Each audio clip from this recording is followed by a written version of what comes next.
Assalamualaikum warahmatullahi wabarakatuh.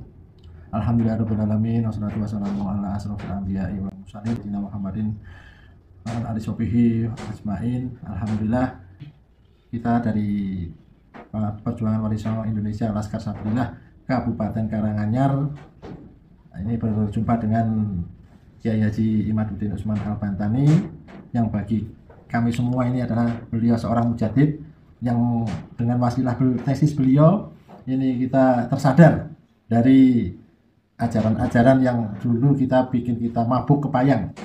Jadi kita ini adalah mantan muhibin Habib Baklawi, terbuai dengan ajaran-ajaran iming-iming surga, iming syafaat melalui para habaib. Ya alhamdulillah berkat tesis Kiai Haji Imaduddin Usman Al-Bantani jadi tersadar. Nah, ini yang kami tanyakan kepada Kiai Haji Imaduddin Usman Al-Bantani, masih banyak di sekitar kita ini muhibin yang sebenarnya sudah melihat dari video maupun dari tesis Kiai Imad, tapi masih nyandung terhadap ajaran dari Baklawi ini. Bagaimana Kiai? Makasih Kang Mas Abdul Razak dari PWI Karanganyar ya. Ya. Mantan mukibin ya. Iya, mantan mukibin. Bangsa Indonesia ini adalah bangsa yang dikenal sejak dulu, umat Islamnya itu cinta kepada ahli bait Nabi. Jadi kita ini walaupun bukan Syiah, tetapi memiliki kekhasan bahwa umat Islam Indonesia ini ahli sunnah wal jamaah yang cenderung kepada ajaran mencintai ahli bait. Karena ajaran mencintai ahli bait inilah kemudian keturunannya pun relatif dihormati untuk menerjemahkan kecintaan kita kepada ahli bait itu. Dimana kan ada ajaran paham Wahabi ya, yang relatif dalam ajarannya itu mengesampingkan mengesampingkan kecintaan terhadap ahli bait untuk kecintaan terhadap sahabat. Nah, ini dari dulu itu ada kaum nawasib, orang yang lebih mengunggulkan para sahabat daripada keluarga Nabi. Ada kaum Syiah yang lebih mengunggulkan keluarga Nabi daripada para sahabat. Nah, ahli sunnah wal jamaah itu ada di antara keduanya, Kang Mas Abdul Razak. Jadi dia mencintai sahabat juga mencintai keluarga Nabi. Itu yang menjadi ajaran standar di dalam ajaran ahli sunnah wal jamaah internasional di dunia Islam seluruh dunia. Tetapi umat Islam Indonesia memiliki kekhasan bahwa walaupun dia dalam akidah ahli sunnah wal jamaah Asy'ariyah Al-Maturidiyah, dalam madzhab itu Imam Syafi'i, Imam Hambali, Imam Hanafi, Imam Maliki, walaupun mungkin 98% adalah madzhab Imam Syafi'i. Nah, kekhasannya itu adalah lebih cenderung seperti ajaran Syiah, yaitu lebih mengunggulkan daripada ahli bait Nabi, yaitu Sayyidina Ali, Sayyidina Hasan, Sayyidina Fatimah, dan Sayyidina Husain. Nah, dari situlah kemudian para wali songo itu mengajarkan kepada kita kecintaan terhadap sahabat, kecintaan terhadap ahli bait. Namun rupanya pengunggulan terhadap ahli bait ini mempunyai nilai tersendiri. Bisa dilihat dari berbagai macam tradisi budaya Islam yang ada di Indonesia, seperti tradisi tabut di Sumatera, tradisi bubur suro itu di Banten, tradisi Asyura di Jogja dan Solo. Ya. Kalau di Banten ada bubur suro itu setiap Muharram itu, untuk mengenang tragedi terbunuhnya Sayyidina Husain di Karbala. Bahkan kalimat kullu ardin Karbala, kullu yaumin Asyura itu banyak diungkapkan oleh para kiai, bahwa setiap hari itu adalah Asyura, setiap tanah itu sama dengan Karbala, walaupun mereka ahli sunnah wal jamaah. Nah, jadi hal ini sudah menjadi ajaran yang beratus-ratus tahun. Nah, ketika Belanda membawa Baklawi ke Indonesia dan diperkenalkan sebagai keturunan Nabi, tentu walaupun dalam politik mereka itu menjadi bemper Belanda, para ulama-ulamanya itu jadi mufti Belanda yang menjadi penstempel daripada seluruh kebijakan Belanda terhadap masyarakat Indonesia, sehingga kemudian sebagian masyarakat Indonesia itu mempunyai rasa enggan untuk melawan karena dibackingi mereka para penjajah ini oleh orang yang diatribusikan sebagai keturunan Nabi. Nah, walaupun jelas mereka ini memang anti-anti Belanda. Ya, seperti kita kemarin lihat ada dari channel Gus Haji Jazuli bahwa Habib Ali Kuitang itu adalah anti Belanda karena dia memiliki 2 tanda jasa yang diketahui dari Universitas Leiden, yang dimana Universitas Leiden itu memiliki sebuah perpustakaan digital yang bisa diakses oleh siapa saja. Kemudian Gus Haji Jazuli itu mengakses ke Universitas Leiden dan membuka perpustakaan di sana. Ternyata betul bahwa memang Habib Ali bin Abdurrahman Al-Habsyi Kuitang itu mendapatkan 2 tanda jasa dari pemerintah Belanda sebagai terima kasih atas jasa-jasanya dalam membela Belanda, kepentingan-kepentingan politik Belanda di Nusantara. Nah, ketika itu para ulama-ulama Nusantara itu jangankan mereka menjadi bemper, diangkat menjadi para pegawai aja tidak ada yang mau. Bahkan kenapa masyarakat Nahdlatul Ulama itu sampai merdeka itu kelihatan kolot, itu bukan karena mereka tidak mau mengambil pelajaran umum, tetapi ketika Belanda berkuasa itu ulama-ulama kita itu tidak mau bahwa ketika menaruh anaknya di sekolah-sekolah Belanda itu kemudian ada kesan bahwa mereka setuju dengan segala apa yang menjadi kebijakan politik Belanda di Hindia Belanda atau Nusantara pada saat itu. Nah, oleh karena itu ketika hari ini kita bersama-sama telah mengetahui bahwa Balawi itu bukan keturunan Nabi, bahwa haplogrup mereka itu bukan orang Arab, saudara-saudara kita yang kibin-kibin ini belum bisa begitu saja untuk bisa menerima. Kenapa? Karena itu yang telah saya sebutkan dari sejarah itu, latar belakang, background daripada pemahaman kita terhadap ahli bait dan keturunannya. Kemudian kiai-kiai kita pun hari ini banyak yang memiliki keterikatan dari sisi pendidikan. Ada kiai-kiai kita yang mondok di Yaman, kan, atau anaknya mondok di Yaman, dan ini akan menjadi sebuah masalah psikologis bagi mereka ketika selama ini mereka berbangga dengan anaknya di Yaman misalnya, sekolah di luar negeri, kan, pada turunan Nabi, tapi pas sekarang ternyata yang dituju di sana itu bukan turunan Nabi. Bahkan telah terbongkar bahwa berbagai macam klaim-klaim itu adalah hanya sebuah skandal ilmiah saja. Apalagi kayak model dia itu sangat berbangga sekali bisa belajar di Tarim, kan. Dia ngomong bahwa selama belajar di sana tidak pakai sendal karena menghormati para wali-wali di Tarim yang juga keturunan Nabi. Pas saat ini dia tahu bahwa di Tarim Balawi itu bukan cucu Nabi.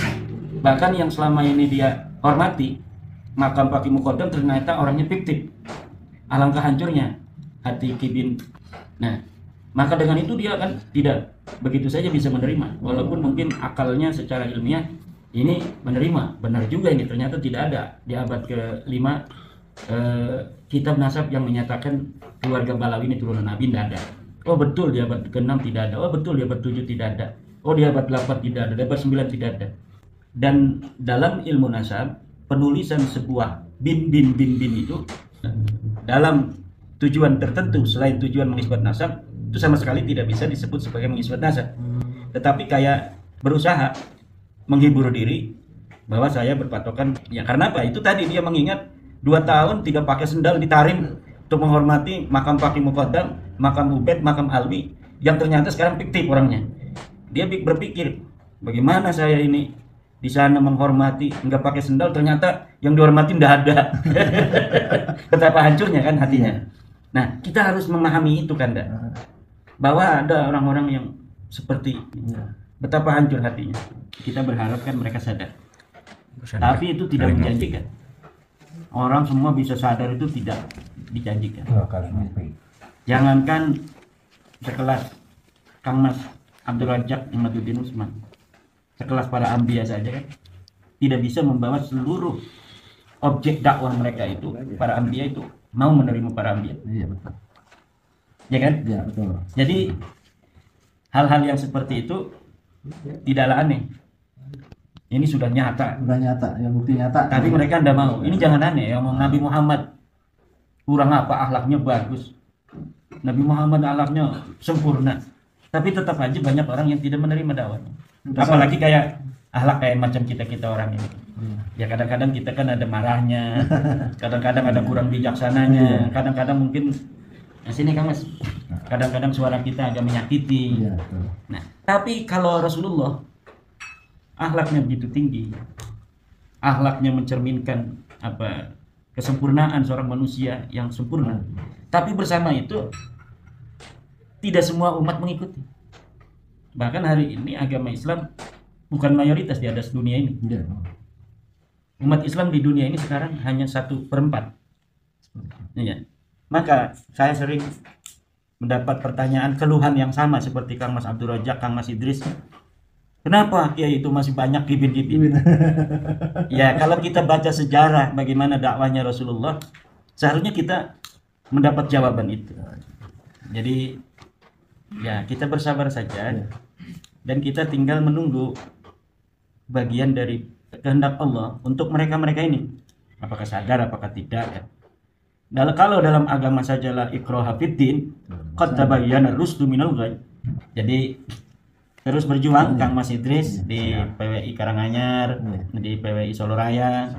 Siap dengan tanpa ada apa rasa bosan, putus asa, berkecil hati bahwa tujuan kita baik ini untuk kibin-kibin agar mereka sadar, dan apabila telah datang waktunya mereka akan sadar dengan sendirinya. Amin. Karena apa? Dalilnya sudah ada semua. Jadi ketika mereka ada pertanyaan dalam hatinya, maka mereka tinggal mengkonfirmasi dalam tulisan-tulisan saya atau tulisan-tulisan teman-teman yang lain juga banyak. Nah kalau zaman dulu kan, Ya, zaman dulu. walaupun mereka dalam hatinya ada kok kayak begini, yang aku cucu Nabi kayaknya bukan, nggak bakal berani. Iya. Kenapa? Karena tidak ada tulisan para ulama yang menyatakan batal. Hari ini tinggal pilihan saja. Ibn yang masih mengakui silakan aja. Tapi kalau dia kecewa atau bertanya dalam hatinya, mereka punya landasannya. Betul, mereka bukan cucu Nabi. Saya ikut tulisan Kiai Imad atau Kiai Ja'far dari Madura, Gus Hasan, Gus Aziz Jazuli, Kiai Nur Ihya, dan ribuan ulama lain. Pondok-pondok pesantren sekarang ini di pesantren NU itu Kang Mas, kiai-kiainya udah nggak percaya. Hanya beberapa yang masih percaya itu mereka menunjukkan di dalam sebuah media. Jadi mengekspresikan mereka masih percaya itu hanya beberapa saja. Mayoritas kiai-kiai Nahdlatul Ulama sudah tidak percaya bahwa mereka adalah keturunan baginda Nabi besar Muhammad SAW. Berapa persen? Terus gini kayak Imad, mereka kan mengaku sayyid, ya, para Habib-habib ini Sekarang. sayyid. Nah ini sosok sayyid pertama ya, sebagai sayyid ini apakah harus seorang dari Duriah Ahlul Bait Nabi? Yang kedua, sayyid itu apakah bisa dimungkinkan dia itu bermaksiat sehingga atau bahkan murtad dari seorang sayyid yang benar seperti itu? Kita lihat kemarin itu Kang Mas Abdul Razak, ada selebaran dari EPI, Ya. Front Persaudaraan Islam, yang menolak PIK 2 itu. PIK 2 ya. Terus sekarang Habib-Habib itu pakai Sayyid ya. Ya, saya. Mereka sudah tidak pede pakai Habib. Udah nggak pede lagi dia. Pakai Sayyid, pakai Syarif, palsu tetap palsu. Tidak mempengaruhi orang pakai gelar Sayyid, Syarif. Kalau nasabnya palsu ya tetap palsu. Walaupun udah pakai apa-apa, Kang Mas Idrisi. Kalau asli ya tetap asli. Begitu. Emas itu emas. Dimerekin emas atau tidak dimerekin emas tetap emas. logam, dimerekin emas tetap logam. Uang 100.000 yang diinjak-injak, ditaruh di kotoran, dia tetap 100.000. Uang 1.000 rupiah digosok, kasih minyak wangi, dikasih pengharum, tetap 1.000 rupiah. Nah, ukuran manusia bukan pada mereknya, tapi pada kualitas pribadi yang ada di dalam dirinya. Akhlaknya yang akan membuat dirinya dimuliakan oleh manusia. Dimuliakan karena menyentuh hati manusia, keindahan akhlaknya. Penggunaan sayyid sendiri itu apa? Penggunaan sayyid itu sebenarnya tidak ada dalam ajaran Islam. Tidak ada. Artinya begini, maksud tidak ada itu. Tidak ada keturunan Nabi harus menggunakan sayyid. Tidak ada. Nah, cuma ditakwil atau diijtihadi oleh beberapa ulama nasab ucapan Rasulullah kepada Sayyidina Husain, ini adalah Sayyid ahli jannah atau ya penghulunya ahli surga. Nah, itu digunakan dalil itu untuk seluruh keturunan Nabi Muhammad. Sebenarnya itu tidak begitu juga. Jadi tidak ada secara sharih nasun yang mengatakan duriyati yulaqabuna misalnya bisayyid, bahwa keturunanku nanti akan digelari sayyid. Tidak ada. Kalau sudah nasun sharihun begitu, itu berarti dari agama. Tapi kalau hanya merupakan sebuah takwil yang cantolan nasnya itu sangat lemah, nyantolnya itu untuk diijtihadi bahwa seluruh keturunan Nabi harus bergelar sayyid, itu sangat lemah. Dalam studi ilmu usul fikih. Ya. Seperti apa sahabat Sayyidina Abu Bakar dipanggil sayyid juga. Sayyidina Umar bin Khattab sayyid juga. Padahal bukan duriyah Nabi Muhammad SAW. Nah, itu ya. Sayyid itu kan tuan. Jadi penghormatan untuk orang-orang yang dianggap mulia. Sayyid, misalnya seorang tuan kepada budaknya memanggil sayyid. Gitu. Kepada tuannya ini siapapun dia. Pemilik toko punya karyawan 5. Ya, pemilik toko ini dipanggil sayyid oleh karyawannya 5 itu. Kalau misalnya khusus untuk keturunan Rasulullah, ya itu nanti sulit untuk mencari padanan untuk yang lainnya itu. Karena itu udah biasa dari zaman dulu, majikan dari budak-budak itu dipanggil sayyid. Bahkan dalam kitab-kitab fikih itu, apabila ada bab-bab tentang masalah budak, maka budak itu disebut abdun, yang punyanya disebut sayyid. Nah, itu sudah biasa. Majikan. Nah, orang-orang TKI dari Indonesia itu manggil bosnya itu sayyid. Orang kitanya menerjemahkannya majikan. Majikan saya. Nah, majikan itu sayyid. Jadi setiap satu komunitas pemimpinnya itu dipanggil sayyid.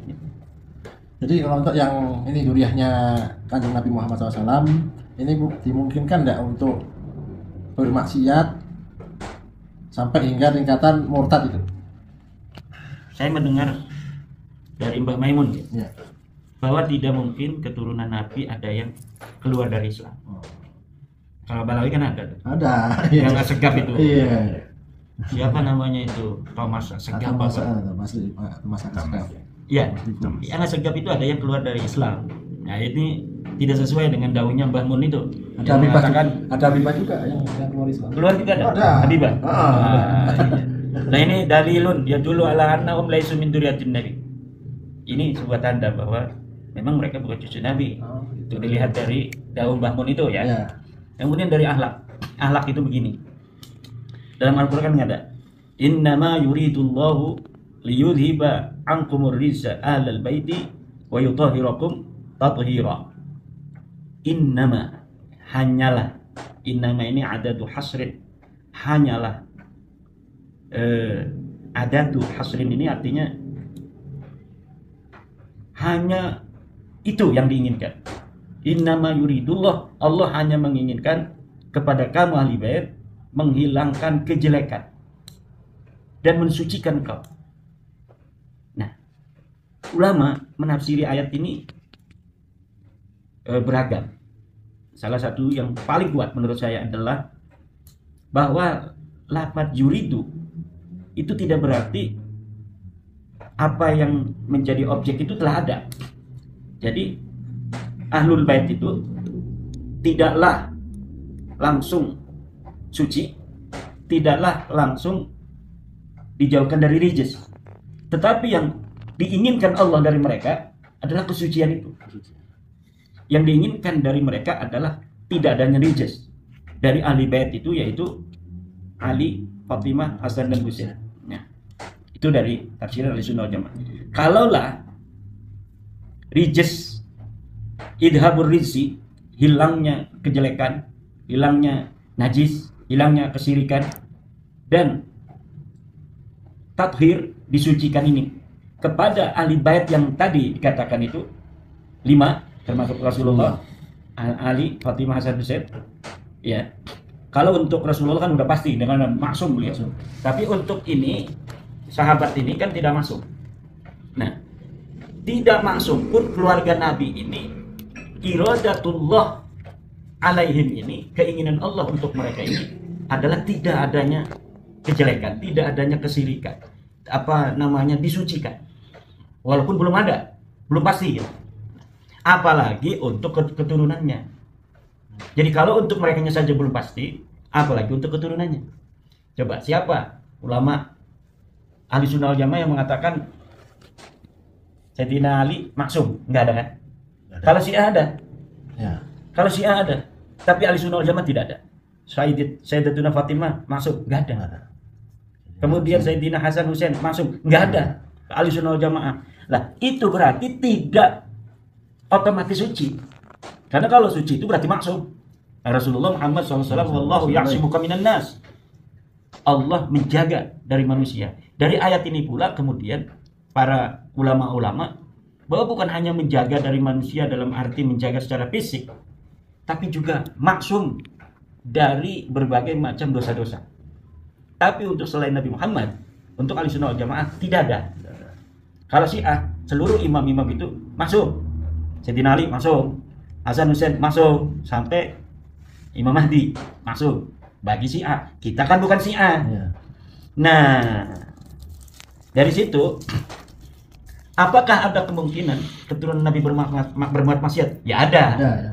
Tetapi, Kang Mas, nggak bakal menjadi sebuah mayoritas. Jadi kalau orang keturunan Nabi, yaitu sangat nadir, sangat jarang akan menjadi orang yang melenceng. Kalau misalnya kita mengatakan sama antara keturunan Nabi dengan keturunan bukan Nabi, artinya itu, ya namanya manusia kan bisa saja. Keturunan itu tidak akan menjadi jaminan dia selalu berbuat baik, jadi orang baik kan tidak. Betul, tetapi kita mempunyai keyakinan keturunan Nabi mempunyai potensi kebaikan lebih daripada yang lainnya. Kalau tidak begitu cara berpikir kita, berarti kita tidak menghormati dan mentakdimi baginda Nabi besar Muhammad SAW. Mengenai kata Habib, ya dari saya dengar kemarin keterangan dari Gus Hasan Syarif. Nah itu dari kata mahabbah. Itu hanyalah rasa cinta itu yang sebenarnya adalah milik Allah. Nah ini kemudian Habibullah, itu berarti kan Allah mencintai. Iya. Nah, menjadi kecintaan Allah. Nah ini salah kaprah digunakan oleh Pak Lawi untuk menggunakan kata Habib. Bagaimana penjelasannya? Ya. Kalau Sayyid saja tidak ada dalilnya bahwa turunan Nabi harus pakai Sayyid itu, apalagi Habib. Yang pakai Habib itu udah saya katakan bahwa orang Yahudi. Oh gitu.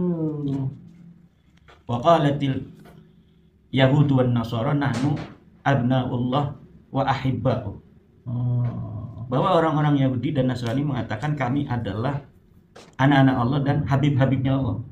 Jadi orang Yahudi itu pantas yang mengaku sebagai habib itu orang Yahudi. Oh, itu dengarkan pemirsa. Dalam Al-Qur'an begitu. Habib itu. Itu yang digunakan oleh orang Yahudi. Mengaku sendiri itu sebenarnya ya. Udah mengaku sebagai Yahudi. Ya namanya juga kan semua ini sudah ditakdirkan oleh Allah. Mereka merasa bangga dengan gelar Habib. Ternyata memang Habib itu sudah ada dalam Al-Quran, bahwa yang mengaku sebagai Habib itu orang Yahudi. Kenapa mereka itu memiliki Lebih istimewa. watak-watak menganggap orang lain lebih rendah dari dirinya. Iya. Yahudi aslinya begitu, orang-orang yang pura-pura jadi Yahudi pun merasa begitu. Nah, karena Balawi ini kan bukan Yahudi. Iya. Bukan Yahudi, Bukan, turunan bukan. Nabi Ishak. Bukan. Bukan. Iya. Kalau Nabi Ishak J1. Satu. Mereka ini kan G. Oke. G itu orang-orang Kaukasus, Yuya, dukun Firaun, orang dari suku Paswan, orang Yang ke India itu ya? India. Oh. Itu kan mereka itu menurut saya itu hijrah dari India ke Mirbat. Mirbat. Mirbat sekarang Oman. Oh. Dari Mirbat mereka pergi ke Hadramaut. Wah, makanya wajah-wajah Khabib itu kan wajah India. Iya benar. Wah, ada wajah Arab itu kan. Bahkan wajah Bangladesh. Saya perhatikan, selama ini kan kita tidak terlalu mikirin ya. Ules-ules mereka itu. Husnudon aja. Iya. Pas sekarang ini kita udah, oh iya emang bukan orang Arab wajahnya. Ya, orang Arab itu memiliki kekhasan. Khas sendiri. Kayak Al-Qatiri, segala Al-Yafi'i, Az-Zubaidi, Ya. itu orang-orang Yaman yang memang keturunan dari orang-orang Arab. Ya, kalau Balawi ini lihat wajahnya nih. Apa ada orang-orang Arab kayak Bahar Smith itu? Nggak ada, itu orang-orang Paswan itu. Apakah ada itu kayak Topik Segar? Itu orang-orang Bangladesh begitu. Wajah-wajahnya. Iya benar ya. Orang Afghanistan, Bangladesh itu begitu. Jadi kok dia garis lakinya ke G, sedangkan kan di India itu L. L, iya. L banyaknya itu. Nah kalau G ini, ya lalu gen Indianya dari mana? Dari ibunya. Oh, dari ibunya. Dari ibu-ibu Hijrah mereka. Dari Kaukasus ke Laki-lakinya kan hijrah ke India tuh. India. Kemudian kawin dengan orang-orang India. Iya. Makanya ketika ditelusik di dalam darahnya Najwa Shihab itu 48% India. Iya. Dari mana? Dari nenek-nenek yang banyak itu. Iya. Nah, sedangkan garis lakinya lempeng G. yaitu G dari Oh. Kaukasus. Mereka udah ratusan tahun itu di India. Gitu. Begitu. Iya. Nah, yang di India itu kan masih ada yang agama Hindu. Masih. Nah, yang agama Hindu ini mereka memiliki kesamaan, yaitu mereka mengaku keturunan orang mulia. Yang di Hindu itu yang plat G ini itu mengaku keturunan Dursusana. Nah, yang animisme yang Paswan ini itu mengaku keturunan dari Alexander Agung. Oh. Nah, itu. Jadi mereka memiliki sebuah persamaan, yaitu mengakui seneng-seneng atau seneng ngaku-ngaku keturunan orang besar. Ketika masuk Islam mengaku keturunan Nabi Muhammad, ketika masuk Yahudi mengaku keturunan Nabi Ishak. Makanya disebut Yahudi Khazar. Yahudi Khazar itu artinya Yahudi yang bukan turunan Nabi Ishak, bukan Bani Israel. Cuma orang yang mengaku sebagai keturunan Bani Israel. Begitu. Ada Habib-Habib yang ngomong tuh, kalau misalnya di dalam diri Balawi itu ada darah Yahudi, ya sesuai dong. Karena apa? Karena memang Yahudi itu dengan Nabi Ismail bersaudara. Itu yang Yahudi asli. Kalau Yahudi asli J1 sama J1 itu orang-orang Yahudi asli turunan Nabi Harun. Itu J1, turunan Nabi Muhammad J1. Balawi G, bukan turunan Nabi Muhammad, bukan turunan Nabi Ishak, bukan turunan Nabi Ibrahim. Turunan siapa? Wallahu a'lam. Gak ada itu. Ya karena memang bukan siapa-siapa, jadi nggak ada catatan apa-apa. Ada yang mengatakan turunan Yuya kan, ya secara DNA. Tapi secara ilmu sejarah, ilmu apa namanya itu nasab kan tidak ada. Nah kata ahli DNA itu sama dengan Yuya. Apakah turunan asli atau bukan itu Allah alam. Yuya itu dukun Firaun. Ada di Mesir, orang Mesir itu kan haplogrupnya Firaun itu itu haplogrupnya Firaun E. Saya pernah mengatakan R, ketukar itu. Yang R itu orang-orang Eropa. Orang-orang Eropa, Belanda itu R tuh. Kalau Firaun itu garis lakinya E. Tetapi di dalam komplek makam Firaun yang haplogrupnya E ini ada yang G, kan aneh tuh. Setelah diteliti, memang dia bukan orang Mesir, dia orang Hazar datang ke situ. Orang Kifti ya dulu ya. Kalau orang Kifti itu Firaun itu. Iya. Jadi Firaun itu orang Kifti itu haplogrupnya E.